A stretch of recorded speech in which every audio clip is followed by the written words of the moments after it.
یہاں حضور کی بارگاہ میں لا تو نہیں کہا جاتا، اور یہ بھی نہیں کہا جاتا اگر تو کہے گا یہ تو دوں گا، اگر تو ایسا بنے گا تو دوں گا۔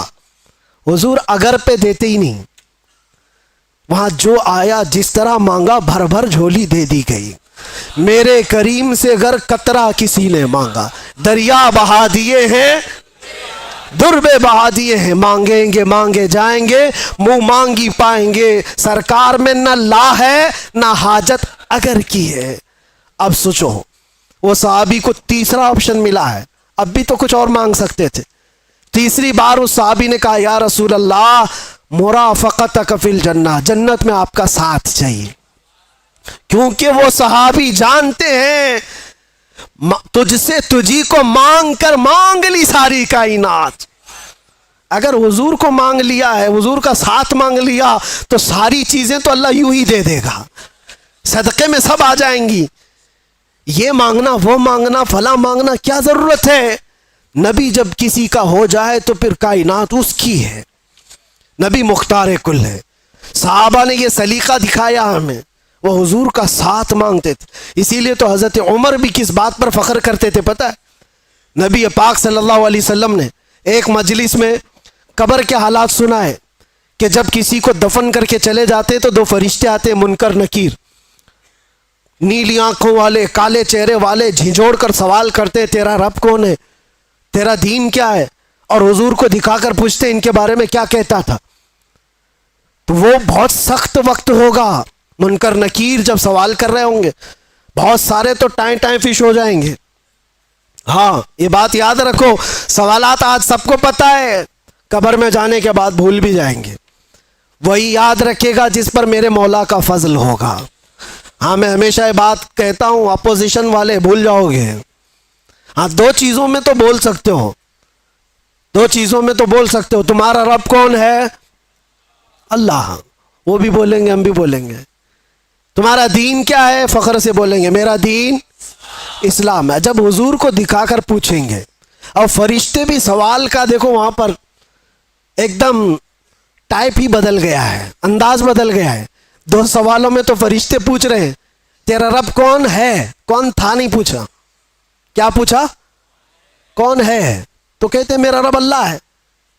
پھر دوسرا بھی فرشتوں نے یہی پوچھا تیرا دین کیا تھا، نہیں تیرا دین کیا تھا نہیں پوچھا، تیرا دین کیا ہے، تو بولتا ہے میرا دین اسلام ہے۔ لیکن تیسرے پہ آ کر فرشتے بدل دیتے ہیں، ما کنت تقول فی حق ھذا الرجل، حضور کو دکھا کر پوچھتے ہیں یہ کون ہے، نہیں ان کے بارے میں کیا کہتا تھا، بدل گیا سوال۔ اگر فرشتے وہاں بھی یہ پوچھتے یہ کون ہے، تو سب بولتے اب تو دیکھنا ہے کیا یہاں پر کوئی مجال ہے کہ انکار کرے، اب تو پھنسا ہے، بولے گا ہر کوئی بولے گا۔ لیکن فرشتے وہ نہیں پوچھ رہے یہ کون ہے، بلکہ یہ پوچھتے ان کے بارے میں کیا کہتا تھا۔ یہی کہے گا کہ ان کو پیٹ پیچھے کا علم نہیں تھا، یہی کہے گا جو آج چیمی گوئیاں کرتا رہتا ہے، دلیلیں کہاں ہیں، وہ کہاں ہیں، یہ کہاں ہیں۔ میرے عزیزوں اسی لیے دامن تھام لو اعلیٰ حضرت کا، قبر کے سوالات بھی پکے تمہاری گٹھی میں پلا کر کے گیا بریلی کا عاشق۔ جب فرشتے یہ پوچھیں گے کیا کہتا تھا، تمہارے پاس اتنے الفاظ ہیں کیا کیا نہیں کہو گے۔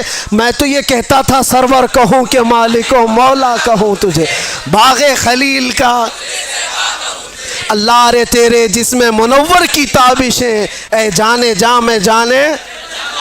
اور اتنا ہی نہیں کہتے تھے فرشتوں سنو، اور ہم کیا کہتے تھے، سب سے اعلیٰ وہ اولا، سب سے بالا وہ والا، ہاں بجھ گئی جس کے آگے سبھی مشالیں، شمع وہ لے کر آیا۔